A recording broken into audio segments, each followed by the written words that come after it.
I'll go do it in uniform and go pick your guitar up. You go to the house, you stop by with the police car, and that stuff goes a long way within our communities. And those people remember that stuff because not only is it a policing as a profession, but it's a calling to do this, right? And that's why I firmly believe in releasing music that is, about uplifting music and real issues that we see. Between the Grooves is hosted by James Curtis, music director and morning man in the Greater Toronto Area on Joy Radio, and Aisha Woods, Grammy-nominated singer, songwriter, and musician. Together, they talk with artists and industry insiders to discover our connection between music and faith. You can connect with us on Facebook or Twitter at Between Grooves. Now, here's James and Aisha.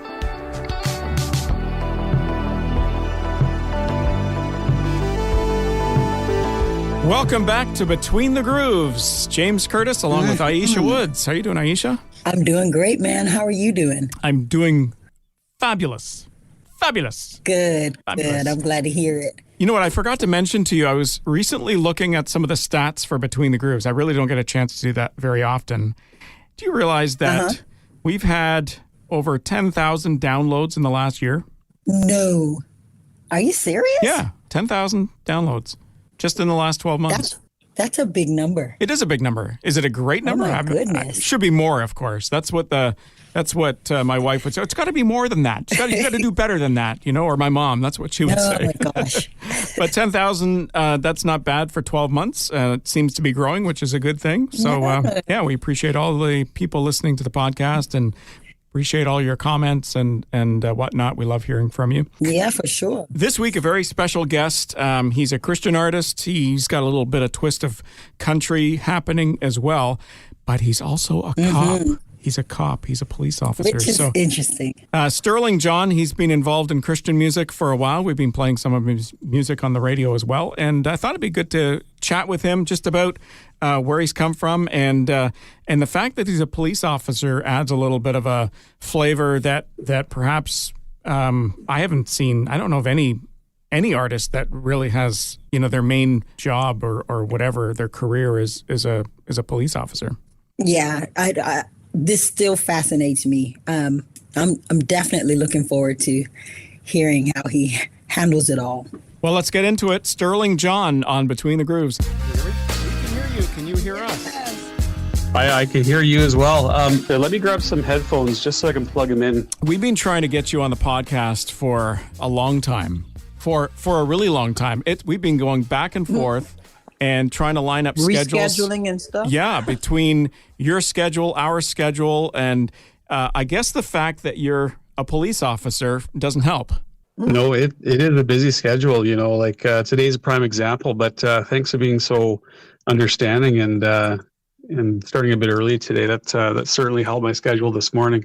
I don't want to sound disrespectful or anything like that. I don't wake up in the morning as most people would trying to insult anybody. But when I was in school, there were a whole bunch of different terms and descriptions and how do I say this nicely?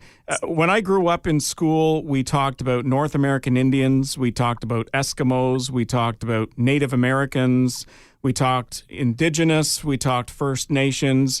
So I don't want to appear that I'm naive or anything like that, but there's been so many changes over the years.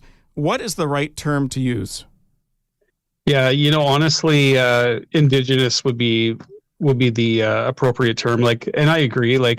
North American, even on a status card, it still says Indian status card, right? Right. Really? And, no kidding. It does. Yeah, and that's right from the government of Canada. So it's interesting. There's been a lot of new terms and all that, but honestly, saying Indigenous is appropriate.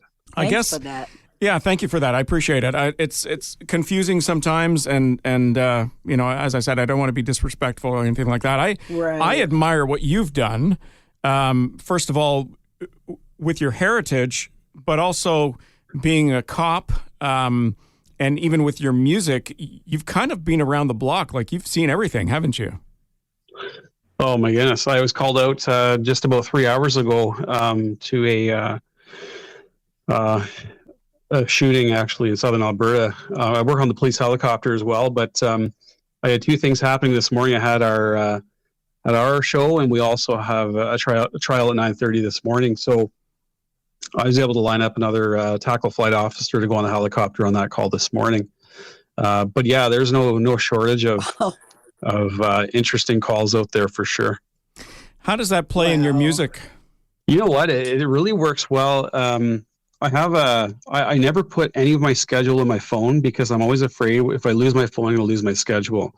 So I actually have a blue line calendar that I input everything in there. So yeah, and I've been doing that for years. So I have tons of these blue line calendars that I can go back and look at, okay, what we've done this month, but also moving forward with gigs, with court commitments, with kids' schedules, soccer, music, all sorts of stuff, but also call-outs as well. So yeah, it's something I need to continue doing because it's a busy schedule.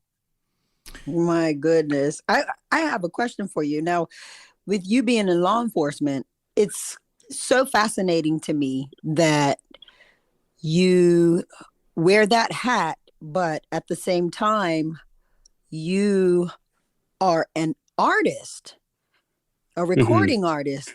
How did that come about? It really, it goes back to my roots, as a young child. I remember performing in church there when I was like 5 in Ontario. And so the passion of music was fostered at a very young age. But as we grew up, me and my brothers, we chose different careers, and those were our passions too as kids. So we kind of did everything. And looking back, I wish I had have pursued music at a younger age as well. But looking back too, I realized that, I lacked much life experience at that time in my life. And, to be an artist, I firmly believe that we have to sing to what we can speak to, what we believe in. Sure. And policing has been one of those careers that has thrown you right into the thick of it and given you firsthand experiences to what exactly is going on within our communities. Not just talking about it, but we can speak to these things as well. And unfortunately, over the last couple of years, we've seen a rise in, through COVID, in homelessness, with addiction. Addiction is on the rise big time across our country and around the world as well. But I can speak to what I'm seeing here in Canada. And that really I've shifted the kind of music I've been doing as well over the last couple of years to come back more true to my roots. So, wow. Yeah, music has really been a great opportunity for me within the communities. And honestly, the RCMP has been a big support with my pursuit of music as well. So it's certainly benefited our communities because, you build those relationships with those people in the community. Sure. They know you by your first name sometimes. And a lot of the music is derived from situations within the communities I've worked in. So, yeah. So why don't we solve all of the world's problems right now? What do you think? You mentioned homelessness in particular and addiction. What do you think has caused this, especially the increase over the years? Well, I do have my thoughts, opinions, and beliefs, and I be careful somewhat not to become too political on some of them. But from what I've seen is, the cost of living has gone up so much within our country that I say to many people, how do people survive? Mm-hmm. How are people surviving in Ontario? The cost of housing is through the roof. In Vancouver, the cost of housing is through the roof. In some of the other provinces, it's more affordable. Yeah.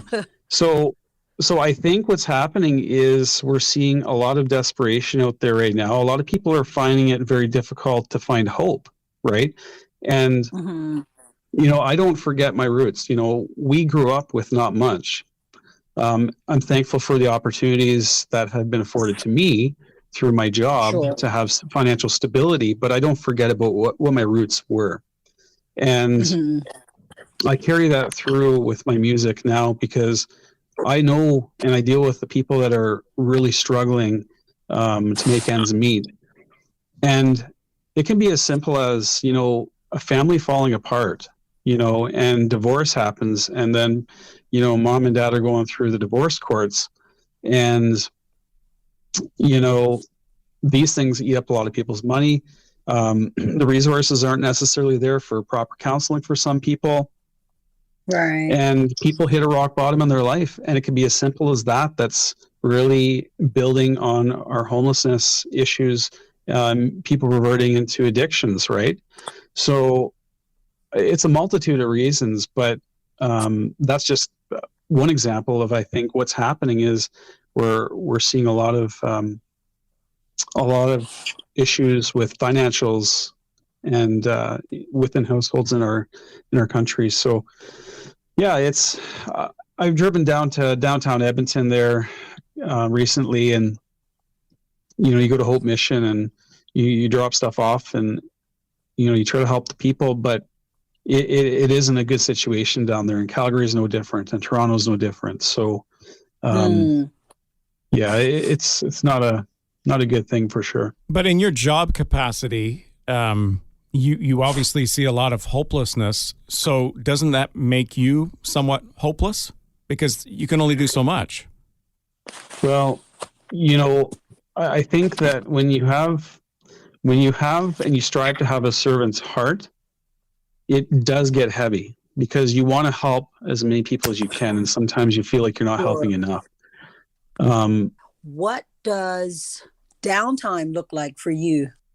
What do you do for enjoyment? Yeah, so I actually booked some time off in October to have a couple days off. Go. You going on vacation? I don't know. I don't know what I'm going to do, but I work a 4-on 4-off shift schedule. So when I take one set off, it gives me 12 days technically off. As long as I don't book it full of music stuff, it does give me an opportunity to, get out of town. So I took a set off in October, and I'm going to be at the GMAs in Ontario in November. Nice. But quite honestly, I don't like booking stuff because I don't like getting committed to plans, just in case other things come up as well. Sure. Yeah. When you're off, when you've got that time off, a couple of questions, and I'm just really curious more than anything else. Number one, are you on call? And number two, what happens if there's a court date determined while you're off? Like, do you have to show up for court? Because police officers have to do that all the time, where if they don't show up, the guy gets scot-free. Yeah, so today's a day off for me.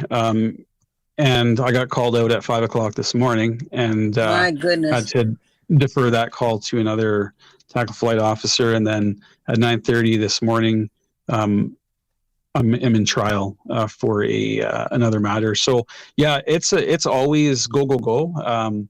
I think I've been working for technically the last 14 days. But when I worked up north, it was much different. You would be working an 8-hour shift schedule, but you would be on call 16 hours a day. So you'd technically be working 24 hours a day. And sometimes that went on for, I think the longest stretch I had was 17 days. But these are the sacrifices that police officers make, as well as their families, to provide that security to people in Canada. And people sometimes don't realize that is some of these posts that a police officer works in are not places that many people want to live. So they're called limited duration posts. So we worked up north, about 10 hours north of Edmonton, in a place called Fort Vermilion, and I worked in Fox Lake sometimes. They just lost their detachment there, got burnt to the ground with the forest fires. But up there, it was a fly in, fly out, and you'd be in 2 weeks at a time. So yeah, it's but that's just the way it goes, and providing those police services to Canadians. So why did you become a cop? Why did you get involved in law enforcement? When I was a child, I saw a police pursuit go past my house, and it just excited me so much. And my uncle, he was a police officer in Ontario, and I just had such a love for emergency lights and, just the idea of going fast. And that just stuck with me for my whole life. So it never faded, that passion. And I wanted to get into policing when I was young, but I was always told that, you're not going to make it in until you're 27 years old. And that was kind of the average hiring age of a police officer at the time anyways. And wow. I always had this attitude of, well, I can try, right? And I applied to a few different police forces like the Ontario Provincial Police, Peel Regional, Niagara Regional. And I just got deferred because of my age. And so I put my application in with the Royal Canadian Mounted Police in Ontario, and I got an interview and started going through the process. I'm like, well, I got to keep going through with this. And I remember sitting outside of the Newmarket RCMP there, and I'm like, why am I even here? Like, I'm never going to get accepted. But that interviewer, he believed in me and he gave me a chance. And that was important. And I bring this point up because it's important to give people a chance to prove themselves, right? And just because age, you may lack a few things in life experience. For me, I grew up, I did live on my own at a younger age and worked very hard, worked several jobs, to make ends meet as well. But it kind of feeds into the other thing is I was given a chance and I got in the RCMP, went through police academy, went off and served communities, and now we're where we are today. But through all that, I've been able to start the Stirling John Foundation for Youth Empowerment as well. And it's a youth initiative foundation where we provide opportunities to youth within our communities that don't necessarily have the proper mentorship in their lives. And stuff that I see firsthand is a big issue. If we want to make change in our communities, in our world, we need to really be reaching out to our youth and helping them along the way, because I had that too. And just like that recruiter with the RCMP gave me a chance, we have to give opportunities to others to have a chance if they're going to see any level of success in any way, shape, or form. So, yeah. Now, how does your music play a role in your community initiatives? So I do get called upon quite a bit. I'm known as the singing cop in All right. in Enoch. Yeah. It plays a big role. There's been times recently where I was asked to come and perform at a funeral of a young girl that passed away. I knew the family well, and some of the music was actually written about her in some of her struggles in her life. And that girl was proud of that song that was written for her.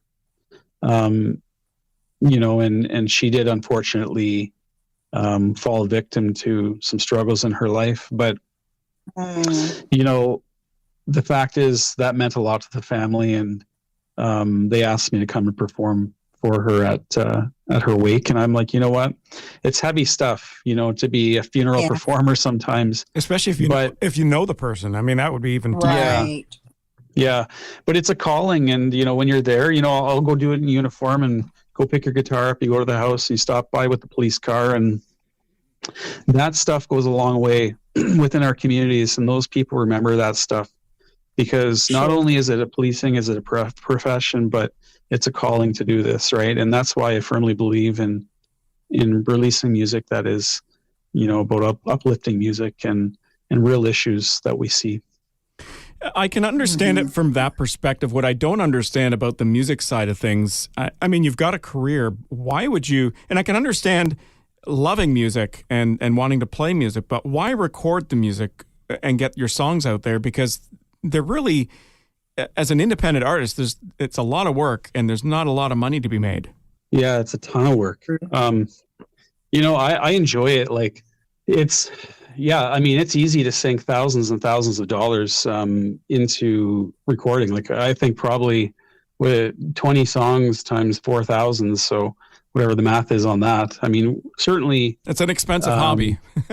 It is, yeah. Right. Well, we do it because we love it. And, you know, when you perform with your band, even on performances, and it all comes together, it feels healing to do that. And when you do a concert and you see the people that are there, that some of those songs are speaking to, and yeah, you see tears flowing at times too, you realize that is the reason why you do what you do. Because when you sing a song like Believe, you know, a song where, you know, we don't know everybody's struggles out there. We don't know whether they've lost a loved one to suicide, if they've lost a loved one to drug addiction, or if they're going through a divorce and they're just feeling at their rock bottom in life. We don't know their personal struggles, but what I do know is that sometimes those words that are being sung to them are words of comfort, right? And just the other day, I was at the Edmonton Kaleido Festival, and there was a performer that was coming up after me, and she was basically saying, she shared with me how she was just not wanting to be there. She was having a really tough day being a single mom, and she was basically, in a roundabout way of saying it, that she was finding it very hard to push herself to get there. And she's like, you know, that one song that you sang, Angel in Disguise, really spoke to me, you know. And she shared her life story about addictions and overcoming that and some relapse. And, you know, that's an example of why we do what we do, you know, like, and I said, you know, like, just because you relapse, it doesn't make you a bad person. Right. But you just have to always know to get back up and ride again, right? And that is why we do what we do, and that's why I love doing what we do, because it's an opportunity where you feel you're making a difference within lives of community too. Sure. So you write these songs? So I've written several of the songs there. One of the members of my band, Dave Peterson, he's an amazing songwriter, as well as his cousin, Mike Weens. I've recorded many of the songs that Dave has written. And I've also co-written with Dave too. Mike Weens, his cousin, actually was the writer of Trust in You. And Trust in You is a song that we put out to Christian radio across Canada. And it seems to really be striking a chord with a lot of people, because it's just got such a powerful message, right? So, yeah. No, Dave Peterson was an artist that came into my life in such an amazing way. Actually, I met him through Kijiji. And were you buying something or were you selling? You know what's funny is I was going through a bit of a hard time with music, because I was working with a few different artists trying to build a band, and it was the wrong fit for me. Wow. And I had to cut my losses and just say, okay, sometimes you have to start from scratch. And that's what I did. But it was a very lonely moment for me, because I'm like, okay, I'm on my own literally right now, and I need to find the right group of guys. So I put an ad out on Kijiji. I was in my police car, actually. I pulled over the side of the road, you know, looking for a country and Christian band, guys that want to form a country and Christian band, etc. And Dave messaged me, and he too is a police officer, except on Edmonton City Police side. And we border our two jurisdictional areas, and we basically met for coffee, and the rest was history. Don't tell me you met at the donut shop. We met at the donut shop. Sorry, that is so stereotypical. Yeah, so Dave Peterson, and then the rest was history. And then we started jamming music together in Stony Plain, and we met Jason Allen, who's an amazing drummer, and he's the graphic arts designer for a large grocery store chain out here in Alberta. And he was the person behind the design of my logo. And he's still my drummer to this day. And then Andrew Bagaria, he is the music ministry pastor at the Spruce Grove Alliance Church. And he's my bass player, my third vocalist. And then Lyle LeClaire, I met him through Kijiji, a phenomenal electric player. And then through Jason, I met Cameron Brown, my keys player. So that's how we formed our 6-piece band. As far as musical Nice. style is concerned, you mentioned country, you mentioned Christian music. Why that? Why, like, as compared to hip hop or whatever else? Is it just the style that you grew up with, or you just have a passion for that style of music? I remember always listening to Lone Star and Diamond Rio growing up. Now, and I think we should get something straight. Country music isn't really country music anymore. Like, True. you know, it's not the way the traditional country music is. It almost seems like country's it's gone more country. pop. Yeah. Yeah. Yes, it definitely So- has. So it certainly changed a bit, but I worked in a chicken farm, and that's all we listened to is Alan Jackson, and I love that kind of music. Nice. But yeah, no, my roots was with Christian music growing up. So I always remember listening to Hillsong and the Gaithers actually. I always had a dream of performing with the Gaithers one day, and maybe that will happen one day. I don't know, but yeah, those are my inspirations for sure. So I kind of mix Southern gospel with country and Christian contemporary all together, and this is what you got. That's neat. Wow. Yeah, Yeah. when it comes to the Gaithers, they've got the harmonies though, right? Well, exactly, and that's what we're big on too, right? Yeah. Yeah. So can you tell us a little bit more, going back now to what you're doing, as far as, you know, you're the law enforcement, you're the music guy, but you've also started this foundation that you mentioned, the Stirling John Foundation for Youth Empowerment. What's the purpose for that, and you know, where is it at right now? Like, is it just started? Have you seen some results already?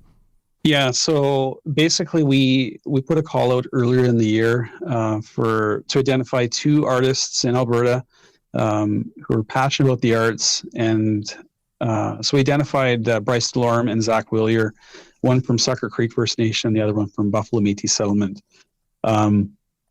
So we put together a package for them, and we brought them down to the Calgary Stampede. My music bands backed them on stage to perform at the Calgary Stampede. And this was all done, lots of planning with the Stampede board, so they were awesome to deal with. And initially I was going to record with them, put them on another single that I'll release in the recording studio, but their voices were so unique and different that I ended up giving them each their own song in studio recorded. And so the foundation, you know, brought their families down and paid for that. And so it was a really cool initiative. And also we did a video for them. But we're kind of doing some succession long-term planning for 2024, 25 for youth with work with youth across Canada and initiatives for next year. So we have our next meeting there be next week. So yeah, we're certainly wanting to develop programs where we can go into schools, work with our youth, but not just work with them, perform for them, motivate them, you know, and share uplifting stories and be those mentors where we can be. So that's really what the foundation comes down to. And have you had a chance to travel around and do some of that already? Yeah, so we've done, I do a little bit of that around the city of Edmonton. So going into schools, Alexis Reserve, we've gone up there. But yeah, no, it's, the problem is time. And, you know, I find that's my biggest struggle. So I brought on one of my former managers that I worked with in the past. I brought her on with the foundation, and she's going to be helping out on working stuff out with that as well, so we can grow that further, and then we'll have to bring on more people as it grows, because there's only so much work that one person can do. For getting a foundation off the ground, I've had to put a lot of personal investment into that, so financial, but also you know, I do video production work too, so that's a whole nother thing. So I did the youth's videos and do their edits, and you know, it took up the majority of my summer when I was not working. So you're up till 1, 2 a.m. in the morning working on this stuff and then getting 3 hours sleep and off to work again, But this is what you have to do if you want to see growth in what you believe in. Yeah, and given what you mentioned earlier, as far as your schedule is concerned, it sounds like you've got a lot of time, but you really don't. When you've got your time off, you still got the court dates, you still got the on calls that happen, and so it's not all this glamorous stuff. Hey, I'm a law enforcement officer, and I've got this great life. It's busy, and I feel that sometimes I'm missing out a little bit because when you're trying to juggle things with the foundation stuff, then you are not necessarily putting the amount of time you need to into lining up future gigs on the Stirling John music side. So I've actioned a few different things with that and assigned a few tasks to a few other people so we can help keep that growing as well. But yeah, no, it's a lot of learning for sure. And then you got the music business side of it too. It's not just going up and performing. It's organization. It's your financials. It's running a business. And yeah, it's fun. I wouldn't trade it for anything. The business side of music is something that a lot of artists and people in the creative arts don't like to do. They don't like the business side because it takes time and maybe they're not as good at it. And so that's why, either they sign up with a label eventually or they, give that off to somebody else to manage, or they try to do it themselves and are sometimes not very good at it. And they admit it too, right? Mm-hmm. Well, I'm very careful about the whole label and management, et cetera, because there's a lot of things that an indie artist can do on their own, but they have to be prepared to put the work into it because, you have to, like I was offered a signing, like maybe 2 years ago, and something just didn't feel right about it. And as I looked more into it, I realized that, you know what, unless it's the right label and the right fit, I'm not jumping into any label whatsoever because I'm going to get shelved. I'm not going to be able to record the music that I want to record. And secondly, I think some people have grandiose ideas to what's going to happen when they get signed. And music, number one, we don't do it to make money. What? What? What do you mean? It's like a pilot, right? Like an aircraft costs you money just sitting there, right? And that's the same thing with music, right? And a lot of people don't realize that if you want to have a band come in to perform, well, you have to pay your players. And, the standard freelance player rate out there is about $500 a player, right? Mm-hmm. So to break even on a gig, if you got a 6-piece band, your break even is $3,000. That's not even including your tech. Yep. So one thing that I find is a struggle is I really want to ramp up shows in churches across Canada. I think that'd be great to do a tour like that. But the problem is financially, they don't necessarily pay enough to support a 6-piece band. Yeah, that's true. So that is something that we're trying to sort out. But because we'd love to do a cross Canada tour, but we'll have to line up the financials properly too. Yeah, there's a lot of moving parts when it comes to all of that too, because it's not just the paying the people in the band, but it's also the transportation, it's the accommodations, it's the like you say, you were mentioning tech guys, it's all of that stuff. And then do you scale down and go with more tracks so that you can go as a solo artist or maybe just a couple of people? Maybe it won't sound as good. Do you team up with other people wanting to do the same thing and go as a big group? I've seen that happen, but sometimes it's short-lived because you got to still go into the bigger churches that can afford you. And, churches are churches. They don't necessarily have tons of money for that sort of thing either, right? That's right. Yeah. It's a lot of fun though, everything that's going on. And we're actually going to be recording a new song here next week. Nice. We got a producer flying in from BC for that. And then we're going to release that song in early 2024. Cool. Stirling, thank you so much for hanging with us. I will end with this. I'm not sure if I'd want people to know this, but I have actually been in the back of a police cruiser. Nice. Yeah. And but in fairness, it doesn't sound. It sounds probably worse than it actually was. I was a kid. Was living in this neighborhood, and my little brother, who's about 2 years younger than me, he must have been about 3 at the time. He wandered off and got lost or something like that. And so my mom called the police to look for him. And I have no idea how the police officer figured out where to go, but he put me in the back. And so, cause I would recognize him. Right. And we found him about, I would several blocks away. Like I have no clue how he got there or why. But we found him several blocks away, and that was my only time ever in the back of a police cruiser. Hopefully the last time, if you know what I mean.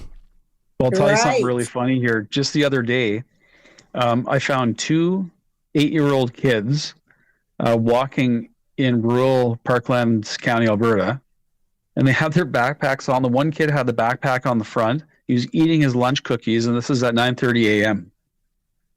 Mud all over their shoes. So anyways, I was talking to the one kid, and I said, "What's your names?" And the one kid's like, "Do we have to tell you what our name is?" I'm like, "Yes, I'm the police." So anyways, the one kid gives me his name, and then the other kid starts giving me a name, and then his buddy interrupts him. He's like, "No, we need to tell him our real name." Right? Oh God. So I'm like, "Where are you guys going?" They're like, "Oh, we're going to his dad's cabin in Saskatoon." I'm like, okay, number one, you guys are going the wrong way. Number 2, Saskatoon is like a 6-hour drive the other way. And they're walking, right? They're walking. Yeah. So anyways, I figured it out. They got 8 kilometers away from school. They were all at school, him and his buddy. And they ended up, instead of going into class, they went on an adventure to go to the cabin in Saskatoon. Nice. So I just brought them back home. It was like seconds away from an Amber Alert, but it was pretty funny, actually. I guess at that age, yeah, they're out for an adventure, and who doesn't like to skip school? Not that I ever did that, of course.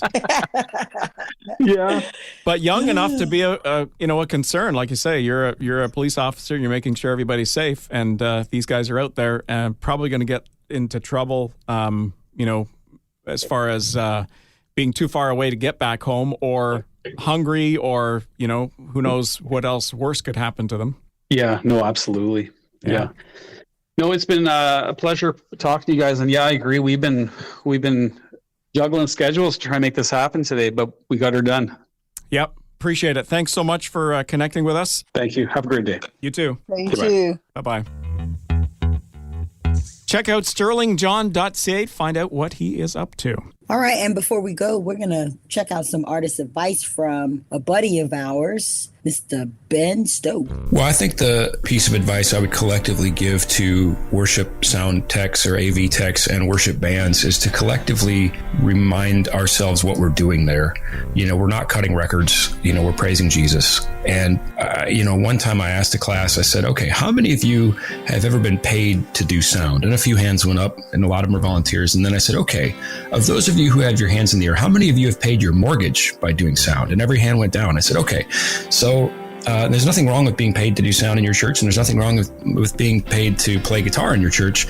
But in many, many cases, that's not the case. So we're all volunteers. We're all there giving of our talents. We're all there, ultimately to support the ministry and to help people, be in a place of worship. So sort of, I guess, check the ego at the door, approach everything with a spirit of kindness and partnership, and just, have a good dialogue between the stage and the board. And, as Christians, remind ourselves what we're trying to do there on a Sunday morning. I love that. Just a reminder of the importance of maintaining a sense of humility.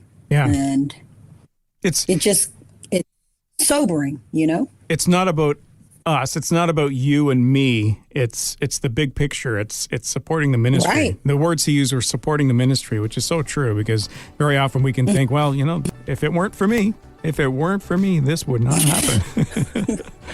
No, it probably would. Thank you very much. Right.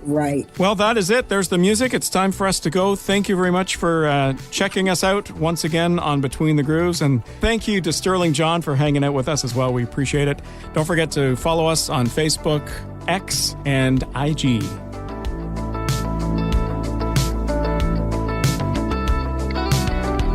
Thanks for listening to Faith Strong Today's Between the Grooves podcast. If you enjoyed this episode, would you consider sharing it with your friends, rating our podcast, or giving us some love on your socials to your amazing friends and followers will only help us reach more people. We'd also love to hear from you and share your feedback in an upcoming episode. Send your video or written message to Aisha and James on Facebook and Twitter @Between Grooves, or email us anytime, hello@faithstrongtoday.com.